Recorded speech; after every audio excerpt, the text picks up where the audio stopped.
الحمدللہ وکفی وسلام علی عبادہ الذین اصطفی سامع عزیز شامل قبلہ مفتی اہل سنت استاد العلماء علامہ مولانا مفتی محمد الیاس عزوی رحمۃ اللہ علیہ چونکہ میرے استاد بھائی تھے تو 2 سال ہم ایک کمرے میں اکٹھے رہے شیخ الحدیث قبلہ سید زبیر شاہ صاحب رحمۃ اللہ علیہ کے پاس. تو زمانے طالب علمی میں بھی انتہائی غیرت مند اور پاک باز صاف ستھری طبیعت اور سوچ کے مالک تھے، اور دین کا جو درد ہے وہ تو آپ کو یہ 2-4 مہینوں کے بعد پتہ چلے گا کہ مفتی الیاس عزوی کس شخصیت ہے. باقی جس طرح قبلہ سائیں غلام رسول قاسمی صاحب نے فرمایا کہ اب بہت بڑی آزمائش ہے آپ پہ، بہت بڑا امتحان ہے آپ پہ کہ آپ اس ادارے کو کس طرح سنبھالتے ہیں. سعادہ صاحبزادہ محمد حسن صاحب آپ ہیں، مولانا الیاس عزوی صاحب رحمۃ اللہ علیہ کے بڑے بھائی ملک ممتاز صاحب، ان کی خدمت میں عرض کروں گا کہ آپ نے جس طرح پہلے سرپرستی کرتے ہیں اسی طرح اس سرپرستی کو جاری رکھیں. اہل علاقہ کی خدمت میں عرض ہے کہ آپ بھی اپنی ذمہ داری کا احساس کریں. اس میں کہتا ہوں یہ مفتی محمد الیاس عزوی صاحب کا بچھڑ جانا یہ صرف ایک خاندان کا نقصان نہیں ہے، صرف ایک قبیلے کا نقصان نہیں ہے، پوری وادی سون کے اہل سنت کا نقصان ہے. حلیت الاولیاء کے اندر حضرت ابو ایوب سختیانی رحمۃ اللہ علیہ کا ایک قول پڑھنے کو ملا.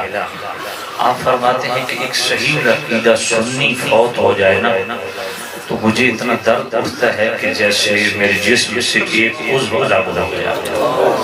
ایک صحیح عقیدہ غیر عالم سنی کا دنیا سے چلا جانا یہ بھی بڑا حادثہ ہے، اور ایک ایسی شخصیت جس نے صرف اپنا ایمان اور عقیدہ نہیں سنبھالا، اس پوری وادی کے سنیوں کا عقیدہ سنبھالا ہے اور اس کا تحفظ کیا ہے. عالم حق، عالم ربانی وہ سب کے محسن ہیں، اور ان کی سچائی اور ان کی ربانیت اور ان کی حقانیت کی سب سے بڑی دلیل یہی ہے کہ جس جنازے میں اتنے دور سے اتنی مصروفیات کے باوجود کنز العلماء تشریف لائے ہیں، اسی سے سمجھ جائیے کہ علامہ الیاس کون ہے.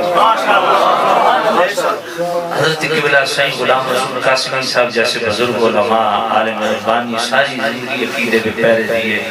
ایسے علماء ربانیین کا اس اجتماع میں تشریف فرما ہونا یہی سب سے بڑی ان کی قبولیت کی دلیل ہے کہ وہ کس قدر عالم ربانی تھے اور کس قدر عالم حق تھے. اب یقین جانیے میں نے کئی دفعہ ان کو آفر دی کہ آپ جو تنخواہ کہیں میں دینے کے لیے تیار ہوں، آپ میرے پاس تشریف لائیں. آپ نے ایک بات کہی ہے کہ سب سے پہلا حق میرے اپنے علاقے میں.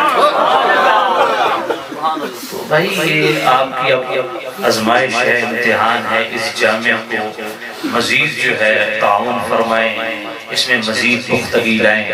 یہ صرف مدرسہ نہیں ہے، یہ آپ کی اس پوری وادی سون کی اہل سنت کی ترجمان درسگاہ ہے.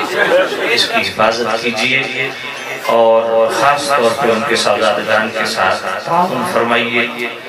اللہ تعالی ہمیں اپنے بھائی مفتی اہل سنت علامہ مولانا مفتی الیاس عزوی صاحب کے اس مشن کو اسی انداز میں مزید قوت کے ساتھ جاری و ساری رکھنے کی توفیق عطا فرمائے.